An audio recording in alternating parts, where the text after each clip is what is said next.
Assalamualaikum warahmatullahi wabarakatuh. Sobat Radar, kembali lagi dengan saya Sandi Awe. Saya akan ngobrol politik lagi dengan tamu kita kali ini, yaitu Bung Aditya Ramdhani. Yoi, selamat malam Bung. Selamat malam. Terus dulu dong. Bung Sandi. Oke, ngobrol politik kali ini, Bung Adit ini berasal dari DPC PDIP Kabupaten Tasikmalaya. Beliau itu menjabat sebagai wakil sekretaris ya. Wakil sekretaris DPC. Wakil sekretaris DPC. Kenapa kami mengundang beliau? Karena kan di Kabupaten Tasikmalaya ini kita sedang melaksanakan proses Pilkada 2020. Kita tahu bahwa Bung Adit ini berada di lingkaran incumbent. Lingkaran incumbent. Incumbent ini kan lagi banyak penantangnya ya. Kita kan pingin tahu bagaimana strategi. Kalaupun gak strategi mungkin nggak di inilah proses ya. Progres dari yang telah dilakukan oleh Pak Ade Sugianto sebagai Bupati Tasikmalaya saat ini dan incumbent gitu seperti apa. Nah, kira-kira Bung Adit ini proses sampai saat ini nih yang ingin kita ketahui bahwa Pak Ade itu kemarin udah mendapatkan rekomendasi dari pusat ya. Sudah. Itu rekomendasi yang dimaksud PDIP itu rekomendasi itu seperti apa? Terima kasih Bung Sandi. Jadi kalau strategi mungkin tidak akan dibicarakan ya. Dapur. Dapur. Barangkali saya sampaikan perjalanan ya. Perjalanan. Jadi Oke. PDI Perjuangan itu sudah memulai proses pilkada itu dari mulai September 2019. Jadi ada peraturan partai yang menyebutkan bahwa proses penjaringan dan penyaringan istilahnya itu dilakukan setahun sebelum pelaksanaan pilkada. Karena waktu itu masih September, jadi kita mulai September 2019. Itu sudah dimulai sampai kemudian berjalan dengan berbagai macam dinamika. Di Januari kita sudah kemudian berkomunikasi dengan berbagai partai politik, lalu juga sudah survei dan pada akhirnya kita bersepakat DPC PDI Perjuangan dengan DPC Partai Persatuan Pembangunan untuk mengusulkan. Jadi karena DPC ini sifatnya mengusulkan karena keputusan ada di DPP. Mengusulkan pasangan Haji Ade Sugianto sebagai calon bupati dan Haji Cecep Nurul Yakin sebagai calon wakil bupati. Diusulkan ke DPD PDI Jawa Barat. Lalu Pak Cecepnya dipanggil untuk wawancara. Lalu diteruskan ke DPP PDI Perjuangan. Lalu Pak Cecepnya juga dipanggil. Pasangan dipanggil bukan hanya Pak Cecep. Pak Ade dan Pak Cecep dipanggil dua-duanya diwawancara dan clear. Maka di bulan Februari kalau nggak salah itu diumumkan bersama 44 pasangan calon. Pasangan calon kepala daerah dan wakil kepala daerah. Jadi Pak Ade dan Pak Cecep sudah diumumkan di gelombang pertama. Sampai waktu itu kemudian ada penundaan, delay karena COVID, Maret, April, Mei. Nah ini sekarang baru kemarin ramai lagi ketika gelombang kedua DPP PDI Perjuangan mengumumkan. Lalu karena mungkin lupa ya, banyak yang datang ke saya, banyak yang nanya ke saya, kenapa Pak Ade, Pak Cecep belum diumumkan? Padahal sudah. Lalu untung masih ada koleksi beritanya kan. Sampai kan sudah selesai bahwa sudah final pasangan yang diusung oleh PDI Perjuangan dan Partai Persatuan Pembangunan itu Pak Ade Sugianto dan Pak Cecep Nurul Yakin. Jadi prosesnya itu memasangkan Pak Ade dengan Pak Cecep itu dari DPC dulu. Dari DPC dulu, dari bawah dulu. Bukan muncul Pak Ade aja ada di DPC, tapi dua nama berarti. Dari DPC dua nama, dari DPD Jawa Barat dua nama, sampai ke pusat dua nama. Jadi prosesnya berjenjang. Itu dua nama itu di jalurnya PDIP atau sama dengan P3 juga sama seperti itu? Beda atau? Kalau saya nggak ikuti perkembangan di P3 ya, tapi yang saya tahu bahwa proses MOU-nya itu Pak Ade selaku Ketua DPC PDI Perjuangan dan Pak Cecep selaku Ketua DPC P3 juga ditandatangani oleh sekretaris, jadi ketua karena lembaga kan. Jadi yang koalisi ini lembaga DPC PDI dan DPC P3 berkoalisi untuk sama-sama mengusung pasangan calon bupati dan wakil bupati di Pilkada 2020. Pasangan nama itu tersebut calon bupatinya Pak Ade dan calon wakilnya Pak Cecep. Diusulkan ke DPD PDI, diusulkan ke DPP PDI. Begitu pula P3 mengusulkan ke DPW P3 dan DPW meneruskan ke DPP P3 sehingga kemudian muncul dua. Jadi semuanya melalui mekanisme partai masing-masing dan berjenjang, tidak ujuk-ujuk langsung dari pusat. Gitu. Oke, ini pertanyaan yang sangat menarik ini. Kalau calon yang lainnya atau biasanya kan satu orang dulu tuh yang jadi bupatinya dulu, baru mencari wakilnya. Nah ini yang menjadi alasan kenapa PDIP langsung memilih Kang Cecep Nurul Yakin. Ya tadi sebenarnya kalau ada dua alasan. Apa yang menarik kita? Apa yang menjadi daya jual Kang Cecep? Kalau alasan internal itu sebenarnya ini rekomendasi survei. Oh survei. LSI itu kita dengan LSI, PDI Perjuangan dengan LSI melakukan survei di bulan Oktober 2019, survei awal. Itu menurut rekomendasi dari survei itu Pak Cecep itu calon wakil bupati terkuat. Gitu. Yang kedua tadi secara politis kita karena PDI Perjuangan tidak bisa mengusung sendiri. harus koalisi dengan partai, ya kita koalisi dengan P3, partai yang mempunyai kursi yang cukup. Berapa banyak sekarang P3? PDI 6, P3 7. Kan syarat itu kan 10 ya, 10 kursi, 20% dari 50 kursi, itu 10 dengan P3 cukup. Gitu. Ya, koalisi DPC, PDI dan P3 ini kemudian mengusulkan tadi sekali lagi bahwa DPC kita ini yang di kabupaten ini sifatnya hanya mengusulkan kepada DPP melalui DPW dan DPD, kalau di PDI DPD, kalau di P3 namanya DPW, mengusulkan pasangan calon ini untuk mendapat rekomendasi. Dan itu tadi sekali lagi tidak ujuk-ujuk, diwawancara dulu, dipanggil dulu. Ada wawancara, ada apa istilahnya fit and proper test lah istilah, tapi lebih banyak wawancara untuk kemudian pada akhirnya DPP memutuskan. Oke, ini kan berarti prosesnya itu sangat panjang dan lama ya. Panjang. Pasangan Kang Cecep sama Kang Ade Sugianto itu. Nah, kan kita perkembangan politik Kabupaten Tasik makin dinamis belakangan. Kemudian Bung Adit juga kan tahu muncul seorang tokoh P3, Bapak Kiai Asep Mausul, untuk mendeklarasikan diri sebagai calon bupati. Artinya kan ada dua kader besar, sama-sama Kang Cecep besar di daerahnya, Kang Kiai Haji Asep Mausul juga di pusatnya juga punya nama. Bagaimana Bung Adit melihat itu? Saya pikir ini dinamika biasa ya, dinamika karena ini politik semuanya sangat dinamis. Seperti yang kita tahu, tahun 2010 Pilkada 2010 juga P3 ada Pak Subarana juga yang mencalonkan, selain Pak UU. Gitu. Lalu tahun 2015 Pak Tatang ketika Pilkada UU ada jilid kedua, Pak Tatang yang notabene kader P3 atau orang P3 lah, karena waktu itu sudah keluar ya kalau nggak salah, tokoh P3 lah gitu kan, juga kan menyatakan tidak setuju kepada UU AD.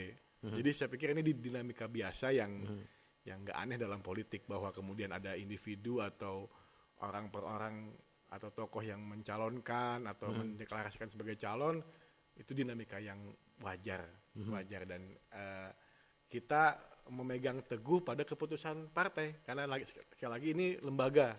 Jadi yang koalisi itu bukan person tapi lembaga. DPC PDI dan DPC P3 berkoalisi dan dua-duanya sudah mendapatkan ketetapan dari Dewan Pimpinan Pusat masing-masing. Dan itu syarat mutlak yang nanti ke KPU. Jadi sekarang yang udah dipegang itu SK jadi yang rekomendasi. Yang di KPU, salah satu persyaratan daftar KPU adalah mendapatkan rekomendasi dari Dewan Pimpinan Pusat masing-masing partai. Berarti itu surat SK rekomendasi sudah ada? Sudah ada. Dua-duanya? Sudah ada dua-duanya, jadi sudah clear. Udah clear Sudah berarti. tinggal kita nunggu pendaftaran. Ini besok saya diajak dengan KPU untuk sama-sama ke pengadilan mau cek pendaftaran. Syarat-syarat pendaftaran, jadi dari sekarang mulai dikeriuh lah supaya duduk dak-dak gitu. Berarti tapi mungkin saja bisa berubah ya untuk konstelasi politik di pusat kalau misalnya nih kayak JSF Mausul memaksa tetap berjuang untuk mencalonkan bupati. SK itu bisa berpeluang berubah atau udah kira-kira udah yakin nggak? Udah yakin. Menjurus yakin ya, sudah yakin. Kalau udah yakin, udah yakin. Yang saya dengar Bu Nur Hayati selaku pengurus pusat itu sudah menyatakan bahwa tidak ada perubahan SK full. Karena tadi prosesnya berjenjang. Ini bertahap. Jadi tidak ujuk-ujuk. Tidak ujuk-ujuk. Semuanya bertahap dari rapat DPC, rapat DPD, rapat DPP.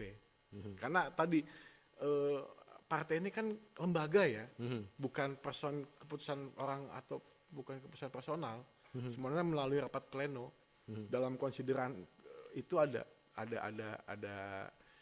memperhatikan rapat pleno DPW, rapat pleno DPC, usulan itu disampaikan dalam konsideran SK itu. Jadi semuanya by system, tidak ujuk-ujuk lagi. Berarti ini Sobat Radar bisa menafsirkan bagaimana pergerakan Pak Kiai Yasef Mausul berarti ya? Ya silakan memang tadi kalau tapi kalau misalnya Pak Kiai Yasef Mausul punya perahu dari yang lain sekarang kan udah bergerak ke PAN kan kemarin.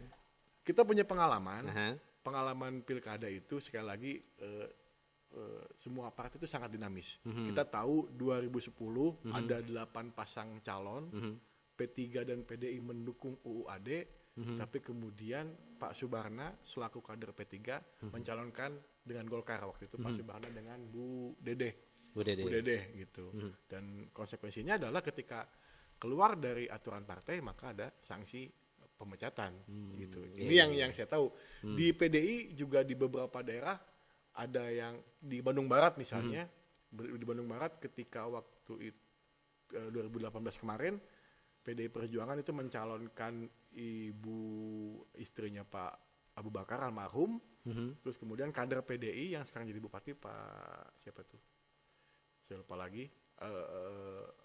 Bupati Bandung Barat sekarang itu mencalonkan dari Nasdem dan dia dipecat. Itu konsekuensi ketika kita berpartai dan tidak taat pada aturan partai, tidak taat kepada keputusan partai, ya partai punya mekanismenya, ada sanksi organisasi. Dan karena itu sudah kesalahan yang fatal, ya sanksinya biasanya pemecatan. Di PDI pemecatan, dan yang saya tahu dulu di P3 juga berkaca pada pengalaman Pak Subarna. Itu juga dipecat. Gitu. Ini kenapa sih PDIP itu selalu ingin dengan mesra dengan P3? Ada apa dengan P3? Dulu memang Pak Ade itu periode pertama dengan PAU itu kan wakil, kemudian yang kedua wakil. Sekarang giliran PDIP yang menjadi bertarung untuk Jet 1. Ini kenapa selalu P3 yang jadi jodohnya mungkin. Jodohnya. Jodohnya mungkin ya, kita juga pertama tadi yang ada pertimbangan survei. Ada pertimbangan survei, lalu ada pertimbangan komunikasi politik secara secara kepartaian gitu. Kita membuka komunikasi politik dengan seluruh partai, dengan PAN, dengan Golkar, dengan PKB, termasuk dengan Gerindra. Gitu. Dan komunikasi yang paling menunjukkan progres waktu itu ya. Sekali lagi ini udah lama. Jadi pasangan Ade Cecep itu sudah di SK-kan dari Februari, tapi karena delay COVID orang lupa lagi gitu loh. Iya. Orang lupa lagi. Jadi dari mulai Desember Januari itu sudah kenceng. Dan kita memang ditarget oleh DPP untuk segera mengumumkan pasangan calon. Karena incumbent, posisi Pak Ade incumbent harus segera untuk lebih memudahkan konsolidasi. Kira-kira itulah strategi DPP-nya. Tadi lupa itu yang untuk periode 2 mah P3 enggak musung ya kemarin. Kan yang ngusungnya PKS, PAN sama PDIP. Secara Secara administratif, administratif kan. partai pengusung UU Ada Jilid kedua adalah PDI, PAN dan PKS. Tapi Yang secara periode politis, sebelumnya, secara politis. itu P3 karena waktu Ketokohan itu PAUU-nya. karena waktu itu P3 kan ada dinamika Iya, internal pusat, di pusatnya. Jadi ada 2 syarat yang tidak terpenuhi sehingga kemudian digugurkan. Secara prinsip tetap kita dengan P3. Jadi kalau di jilid 2 itu cuman masalah administratif aja sih. Secara politis kita tetap dengan P3. Jadi tak terpisahkan. Selalu mesra. Nggak, ini Berbagi kasih gitu. bangunan ini memang sudah dibangun dari 97 ya, waktu era Mega Bintang dulu. Jadi saya pikir PDI dan P3 ya sama-sama partai yang memang punya hubungan historis dari lama. Jadi bahkan kantornya kan di DPP-nya kan sebelah-sebelahan. Jadi lobbynya itu tinggal jalan kaki. Pak Hasto itu jalan kaki, Pak Bambang Pacul itu jalan kaki keluar DPP, sebelahnya itu kantor P3. Ketemu dengan Pak Soeharto, ya selesai sudah. Sambil ngopi gitu ya. Sambil ngopi gitu. Jadi nggak ada masalah gitu ya. Jadi kalau kemarin diisukan katanya bermasalah, tidak pernah ada masalah apapun. Gitu loh, bahwa kemudian setiap partai berkompetisi ingin menang, itu saya pikir ya memang itulah partai politik gitu kan, berkompetisi dalam pileg. Setelah pileg kita bareng lagi. Gitu. Sekarang kan PDIP sama PP. Ada kemungkinan nggak untuk partai lain merapat? Ada. Besar kemungkinannya. Saya mendapat informasi beberapa partai politik juga sudah sedang berdinamika, berproses di masing-masing internalnya, dan ada opsi untuk mendukung incumbent. Ada opsi. Jadi opsi mendukung pasangan Pak Ade Cecep ini ada gitu loh. Jadi tidak. Kategori partainya? Ya semuanya sih ya. Kuning, hijau, biru.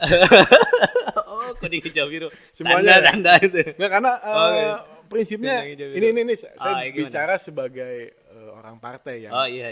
Orang partai, prinsipnya semua partai itu ingin menang. Di Iya. daerah-daerah yang lain, ketika PDI Perjuangan tidak memungkinkan untuk memajukan calon kadernya, itu mendukung anu pimenangeun lah kira-kira gitu. Di daerah-daerah Sumatera itu kan saya lihat ngedukung anu pimenangeun. Jadi opsi itu pasti ada.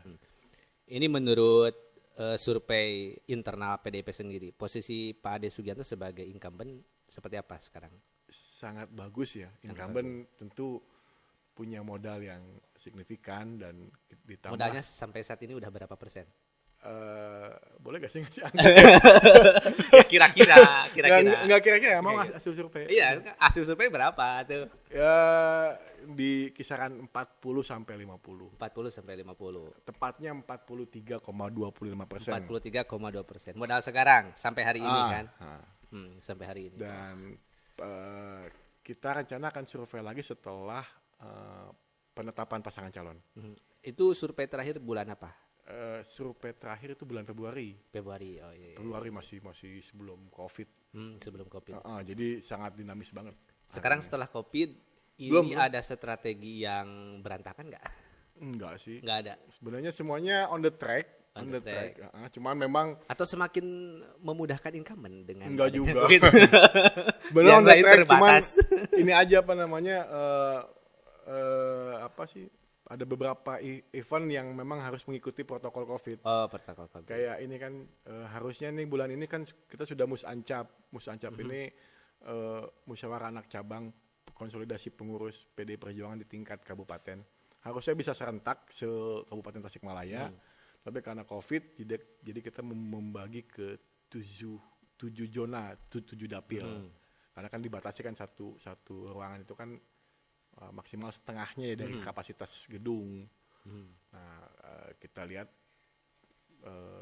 gugus tugas itu tidak memberikan izin kalau serentak se-kabupaten, harus dibagi zona. Jadi gitu. Itu aja sih. Jadi agak capek urusan konsolidasi karena tapi sekarang konsolidasi tetap jalan. Tapi tadi protokol COVID, mengikuti protokol COVID. Jadi ada ada budget tambahan untuk beli termogan, ada untuk tapi beberapa item soal kaos kan ganti dengan masker, gitulah. Jadi tidak ada hambatan. Iya.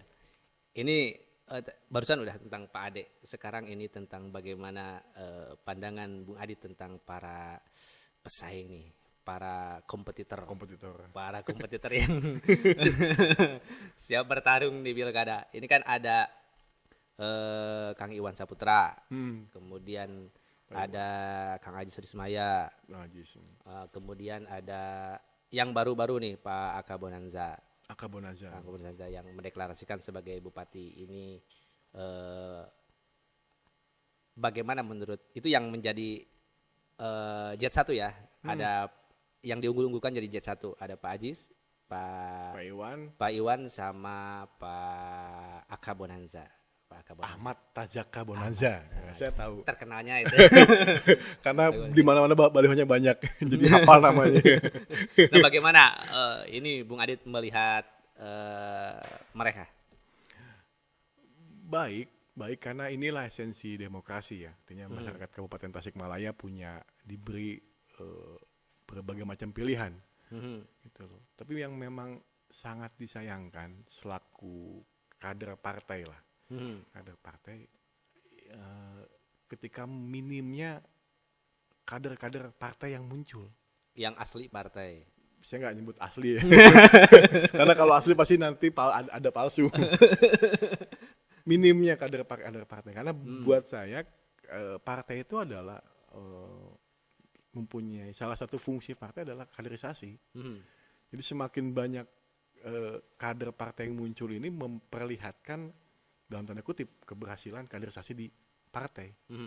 Salah satu kriteria calon wakil bupati Pak Ade yang kita bahas di internal partai waktu itu adalah ketua partai. Kenapa ketua partai? Karena Pak Ade selaku ketua partai punya simpati ketua partaisme lah gitu kira-kira. Sesama ketua partai harus muncul dong. Kita ngebangun partai ini, ya kan, kaderisasi, terus konsolidasi. Ya untuk apa? Karena memang undang-undang kepartaian dan anggaran dasar, anggaran rumah tangga tiap-tiap partai itu menyebutkan bahwa partai ini adalah alat untuk mencapai kekuasaan politik dengan cara konstitusional. Ketika kita membangun partai ini, melakukan kaderisasi, melakukan program berbagai macam, tiba-tiba waktunya hajat, turun hajatnya. Nah itu yang menjadi mungkin catatan minimnya kader partai yang muncul. Makanya saya mengapresiasi ketika Pak Eri muncul, meskipun beliau katanya di calon wakil ya. Lalu ada Kang Haris Sanjaya. Ini saya pikir harus dikasih ruang dan peran gitu loh, bahwa tadi partai ini adalah lembaga kaderisasi. Gitu loh, bukan tidak boleh orang lain muncul ya, gitu loh. Tapi ketua-ketua partai ini, kader-kader partai ini harus juga terlibat aktif dan tidak hanya sebagai tim sukses, harus menjadi calon. Tapi mungkin saja politisi-politisi partai di kabupaten itu pandai menghitung.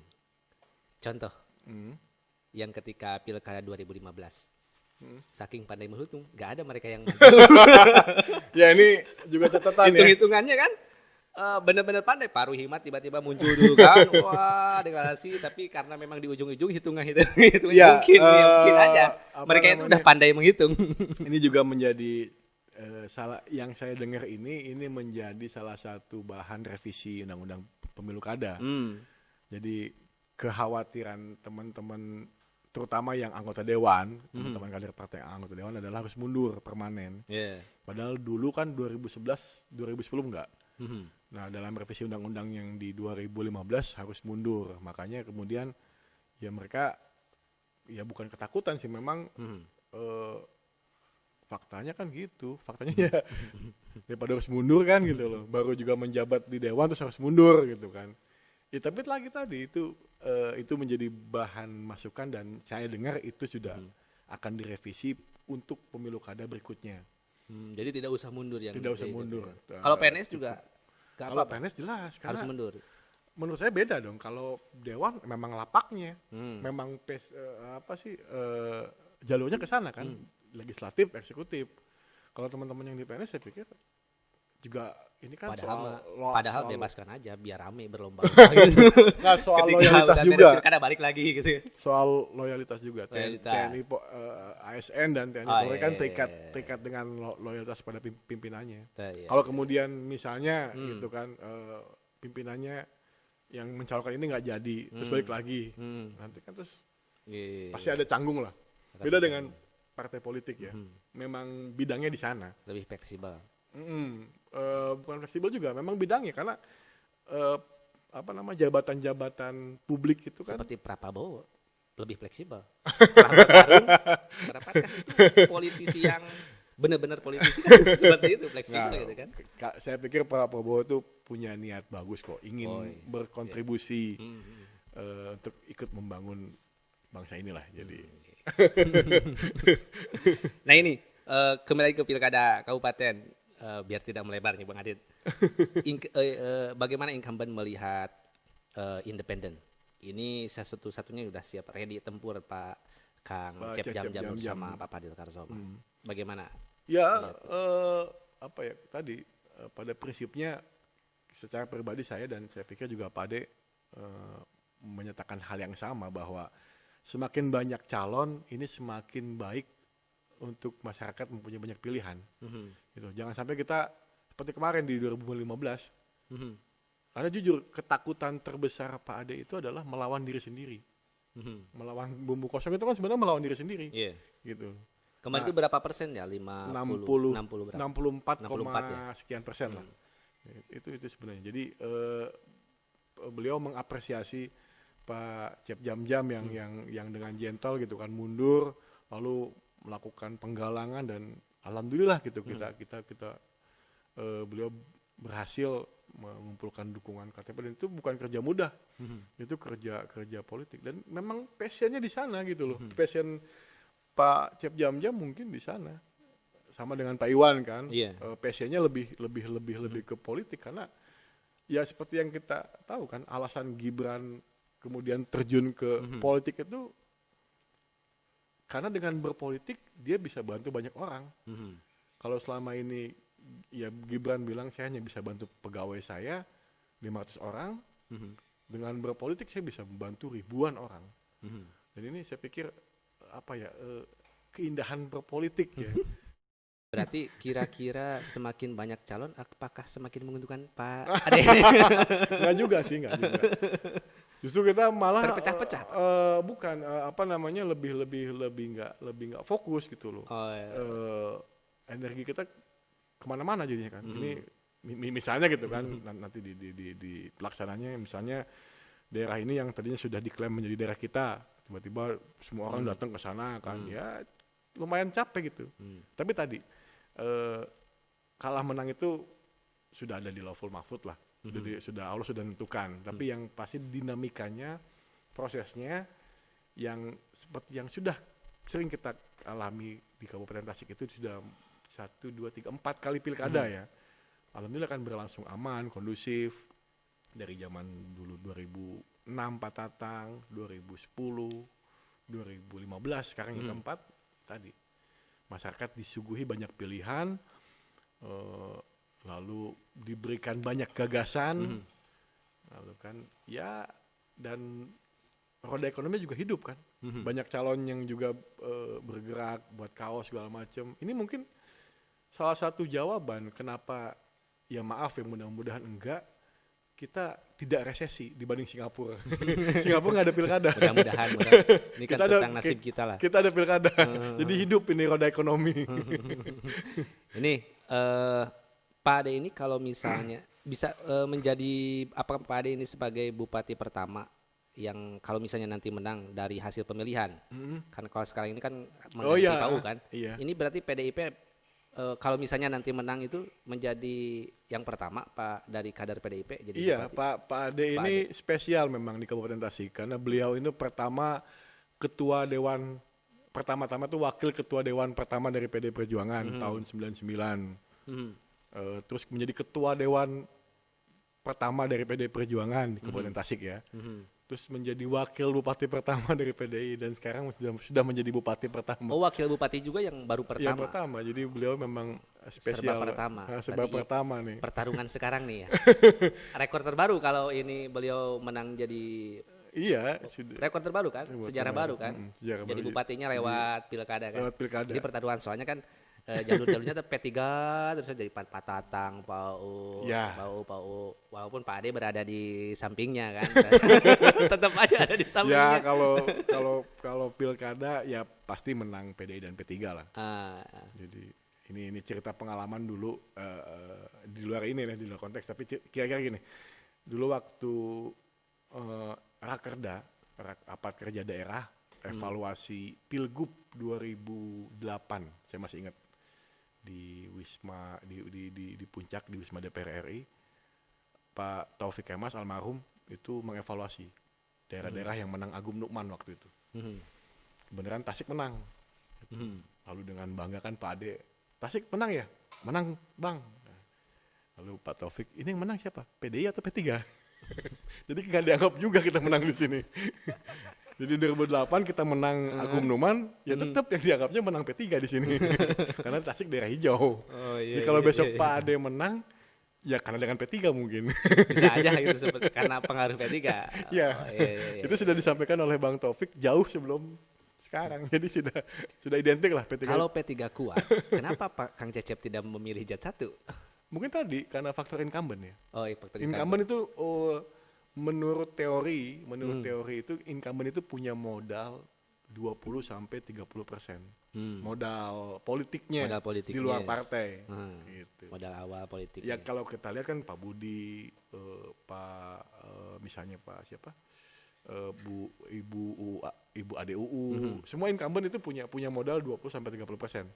Lalu ada wakil yang bukan melengkapi, yang menambahkan support. Itu wakil dan partai pengusung. Ya, partai kultur di sini kan P3 gitu. Jadi salah satu rekomendasi survei, dan memang survei menyatakan Pak Cecep Nurul Yakin ini calon wakil bupati terkuat. Sebenarnya ada Kang Oleh Soleh, yang muncul. Ada 3 nama ya. Buka dikit aja deh. Gak apa-apa, buka semuanya aja. Siapa aja tuh namanya, coba aja. Kang Cecep. Jadi ada Pak Oleh Soleh, ada Pak Cecep, ada Pak Haris Sanjaya. Dan ketiga-tiganya ini memenuhi kriteria sebagai calon wakil bupati. Pertama punya partai, kedua tadi surveinya bagus. Gitu. Jadi P3 dan PKB. Jadi ketika Pak Oleh Soleh menyatakan tidak bersedia, ya kita komunikasi dengan Pak Haris. Selaku ketua DPC, gitu. Sudah hampir deal, tapi kemudian ada dinamika. Jadi dinamikanya waktu itu kalau nggak salah PKB belum memulai proses pilkada, belum memulai proses penjaringan. Jadi PKB memulai dulu dari nol. Gitu. Nah P3 sudah mulai. Karena kita sudah diminta untuk segera menyampaikan usulan, ya kita komunikasi dengan P3, dan P3 ternyata waktu itu Pak Cecep mungkin juga melakukan survei yang sama. Jadi beliau awalnya kami pikirkan maju di Jet 1, tapi kemudian ketika komunikasi beliau siap menjadi Jet 2. Ya sudah, lancar, jaya sampai sekarang. Lancar jaya. Ini prediksi Bung Adit, berapa calon? Kalau 4 atau 5 ya, 4 ya. Pak Ade, Pak Cecep, terus Cep Jam-Jam dengan Pak Padil Karsoma, independen. Mungkin Golkar dan Gerindra kan sudah mengkristal. Lalu itu opsi PKS PKB kan katanya sudah ada, saya dengar PKS kan sudah deklarasi dukung Pak Iwan, tinggal nunggu dari PKB. Mungkin 4 nanti tinggal nggak tahu kalau nanti PAN buat manuver sendiri, apakah PAN kembali lagi ke kita, karena kemarin dengernya itu mau hat-trick ngedukung Pak Ade. Tapi kenapa sekarang enggak? Ya Apakah biasa ada dinamika. keterpengaruhan karena Kang Denny Sagara tidak juga dilantik sebagai wakil bupati, ada nggak? Saya pikir itu internal beliau Internal. ya. Secara administratif dan politis sudah selesai di kita. Ini ranahnya sudah ranah gubernur dan mendagri. Soal itu. Jadi bukan di kita ya. Secara politik dan administratif kita sudah sudah pemilihan, sudah menyampaikan dukungan resmi tertulis segala macam. Nah, ini di gubernur dan di mendagri. Jadi persoalan lain kemungkinan. Kemarin juga sempat saya kebenaran ketika menghadap beliau Pak Bupati juga sempat nanya ke Pak Asep Jul selaku ketua Panlih ya. Ketua Panlihnya kan Pak Asep Jul. Jadi Pak Asep Jul menyatakan beliau akan berkomunikasi dengan pimpinan untuk pimpinan segera secara resmi konsultasi dengan gubernur. Hambatannya ada di mana? Jadi kemarin mungkin karena COVID jadi semuanya tertunda ya. Tertunda. Jadi nanti kabarnya pimpinan dewan akan segera ke Bandung untuk melakukan pertemuan dengan pihak gubernur terkait masalah ini. Gitu. Jadi di luar itu bahwa kemudian sekarang PAN berdinamika, kalau saya menyebutnya berdinamika, kalau Radar menyebutnya bermanuver, sama aja sih sebenarnya. Ya itu saya pikir bagian dari proses politik ya. Dan seperti biasa selalu begitu, bukan hal yang aneh gitu kan. Gitu bahwa kemudian nanti kembali ke laptop ya. Kembali. Jadi kemungkinan PAN itu selama ini kan baru memberikan hanya sebatas surat tugas kan ke beberapa tokoh-tokoh yang memang merapat ke pusat. Artinya kan masih belum SK. Jadi kemungkinan juga kan PAN itu comeback again. Ya atau mungkin kita berharap tadilah pada harapannya comeback again. Kita berharap husnul khotimah semuanya. Berarti kalau misalnya PAN kembali ke PDIP lah katakan, kembali ke PDIP bisa jadi 4 ya calonnya.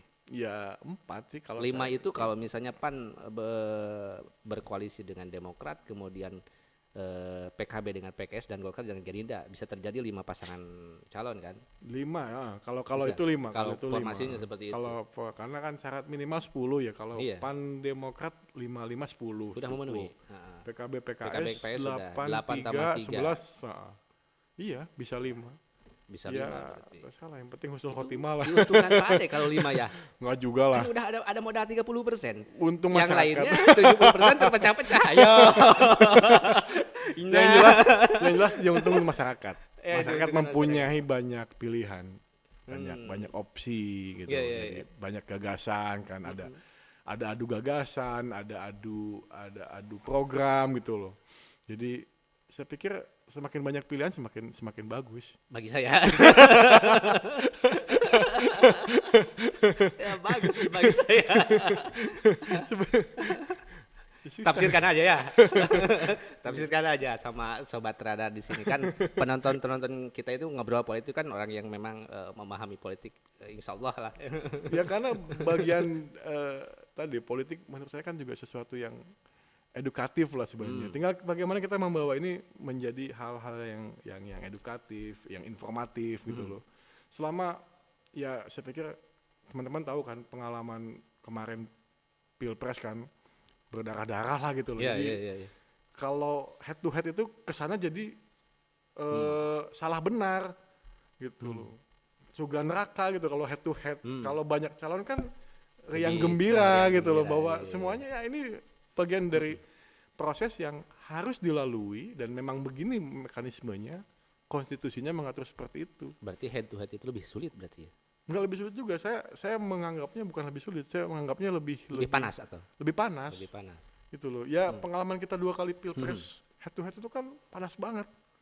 Tadi. Tapi kemungkinan head to head kalau misalnya income independen itu kan sekarang udah lolos verifikasi. Kalau udah lolos kan kemungkinan 3. Kalau misalnya prediksinya seperti itu mungkin ya, bisa 3 bisa 4. Nanti yang 2 lainnya gagal.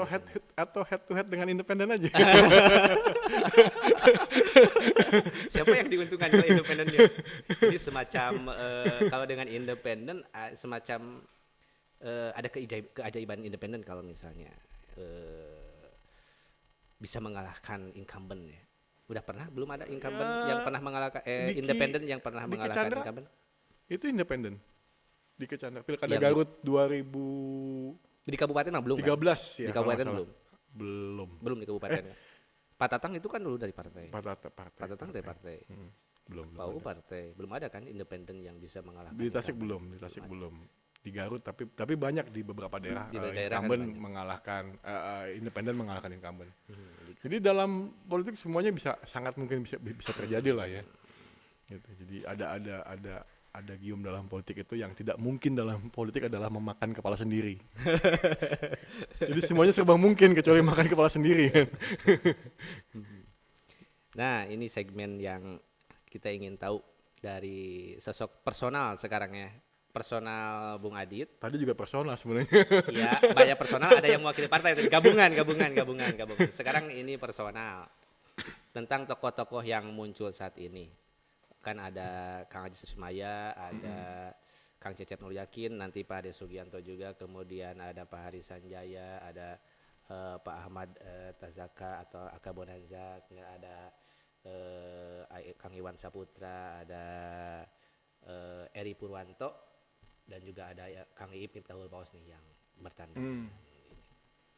Menurut Kang Adit tentang sosok Kang Haji Susmaya. Banyak duit. Itu aja. Pengusaha ya, pengusaha banyak duit. Iwan Saputra. Birokrat ya. Beliau identik dengan birokrat karena puluhan tahun ya di birokrasi. Saya pikir apa ya? Birokrat terus FKPPI. Hari Sanjaya, Kang Hari Sanjaya. NU. Karena senior saya di PMI. Oh, senior. Iya. NU. Kemudian Kang Eri Purwanto. Erikap. Oh iya, sangat terkenal itu ya. Erikap. Sangat terkenal, betul. Pak Erikap itu sangat Erikap aja. terkenal. Kang Erikap itu sangat terkenal. Kemudian Kang Iip Miftahul Paus. Kang Iip itu saya mengenalnya dari LKHAM. Santri. Beliau santri di LKHAM terus jadi KPU. Jadi ada dua bayangan saya, santri dan KPU. Santri dan KPU. Oke. Kang Cep Jam Nur. Cep Jam Zulfikar Nur. Itu saya nggak kenal. Itu Kang. Tahu independen. Tapi nggak. Kan mantan anak buahnya Pak Ade sekarang kan. Dulu katanya pernah di staf tapi nggak pernah. PNS ya, beliau nggak pernah mengenal secara personalnya. Jadi nggak bisa. Ya nggak kebayang lah. Kemudian Pak Padil Karsoma wakilnya. Apalagi Pak Padil. Cuman yang saya tahu beliau itu calon bupati di Purwakarta berpasangan dengan PDI, dengan ketua PDI. Oh, pernah tahun 2018 itu Pak Padil itu calon bupati Purwakarta dari PKB koalisi dengan PDI. Nah, kalau calon wakilnya saya kenal Pak Acep Maman, ketua DPC PDI waktu itu di Purwakarta. Pak Padilnya emang enggak? Pak Padilnya enggak. Enggak kenal. Kemudian siapa yang belum tersebut ya? Pak Iwan udah. Pak Aka. Pak Aka Ahmad Aka. Pak Aka ini karena desainnya memang menarik menurut saya. Ini desain alat peraga yang paling menarik ini saya pikir Pak Aka, dia jadi identik dengan muda. Kemudian Pak Kiai Haji Asep Mausul yang muncul nih. Itu Kiai udah. saya nggak bisa membayangkan yang lain. Kemudian Pak Cecep Nurul Yakin. Itu P3. Identik dengan P3. Saya mengenal beliau dari awal P3 banget itu. Oh, ini mirip dengan Kiai Haji Yusuf Mansur. Kenapa? Mukanya. Face-nya coba lihat. Face-nya itu mirip banget sama Kiai Haji Yusuf Mansur. Muda terus ya saya pikir memang cocok lah dengan Pak Ade nih. Sekarang terakhir Pak Ade Sugianto. Wow. Bos. Jangan lebih dari 3 kata. Jangan terlalu banyak. Apa ya? Apa yang paling menonjol dari beliau? Beliau itu teliti. teliti. Saya dengan beliau itu dari 2008 tuh mengajarkan soal ketelitian. Jadi surat itu dibaca. Ini Pak U itu kan kita tahu. Mohon maaf Pak U. Asal nanda tangan kan nggak pernah baca. Pak Ade nggak. Pak Ade selalu membaca detail surat. Dia detail. Tanggalnya, titik komanya itu dibaca. Dan saya diajarkan itu selama di partai. Bahwa surat ini adalah dokumentasi intelektual maneh. Lamun maneh salah nyen surat, salah nanda tangan surat, kaciri belet na maneh. Jadi dari sana saya belajar soal detail. Lalu beliau ini juga perfeksionis. Jadi ingin sesuatu itu dibuat sempurna mungkin. Walau pada akhirnya ketika waktu dan lain hal, ya nggak sih kumaha deui gitu. Jadi dia beliau ingin upayanya tuh maksimal dulu ikhtiarnya. Bahwa kemudian nanti hasilnya tidak seperfect yang diharapkan, ya sudah. Tapi yang penting usahanya perfect. Gitu. Ini kuat lu bager sih sebenarnya mah. Bager banyak membantu gitu. Nah, memang orang kan yang lihatnya sekilas ya. Beliau baik, perhatian gitu, care dengan urusan rumah tangga, urusan yang kecil gitu misalnya kan soal anak, sok nanyain rumah budak, sama istri gitu. Jadi perhatian dengan rekan-rekannya, dengan apa namanya? Ya karena detail tadi ya. Jadi perhatian. Oke, mungkin juga Pak U karena bisa berjodoh dengan Pak Ade antara orang yang teliti dengan orang yang cepat. Tapi mungkin maksud Pak U kenapa tanda tangan? Memang saya juga pernah menyaksikan sendiri Pak U itu selalu cepat dalam menandatangani. Tapi positifnya itu Pak U itu benar-benar percaya terhadap anak buahnya. Kepercayaannya itu lebih Ya. bagus. Aspek cepatnya jadi dapat Pak U. Nah. Dan Tapi ini sinkron mungkin dengan politisi itu tidak boleh mempercayai siapapun. kan jadi bupati gitu. Enggak, bercanda lah. Enggak. Enggak, memang jodoh aja sih memang PDIP 3 dari dulu Cocok juga. berarti. Makanya menang itu kan karena ada kecocokan. Gitu Cocok-cocokan chemistry-nya ini. Orang yang teliti dengan orang yang penuh kepercayaan terhadap anak buahnya. Gitu. Iya dan sampai akhirnya kan terbukti kan bahwa pasangan UAD ini kan langgeng sampai kemudian Pak U menjadi wakil gubernur dan sampai sekarang tuh hubungannya sangat baik loh. Sampai jadi termasuk terakhir Pak Ade cerita gitu kan satu mobil dengan Pak U ya curhat gini tuh saya gini kia jadi wakil teh. Hukum karma itu. Curhat gini kia jadi wakil teh terbuka kebijakan. Apakah Pak Ade saya itu menjawab saya gitu baheula. Jalan ya, we kan Pak Ade kan dengan bijak bilang ya sabar, sabar. Berarti kunci Pak Ade dulu jadi wakil bupati wakil 2 periode sabar berarti. Wasta'inu bisobri wasolat. Kira-kira gitulah dalilnya. Oke, Bu Adi, terima kasih di perbincangan sangat menarik tentang ngobrol politik. Kali ini jangan lupa subscribe channel Radar Tasik ID. Kita akan bertemu di ngobrol-ngobrol politik berikutnya. Assalamualaikum warahmatullahi wabarakatuh. Waalaikumsalam warahmatullahi wabarakatuh.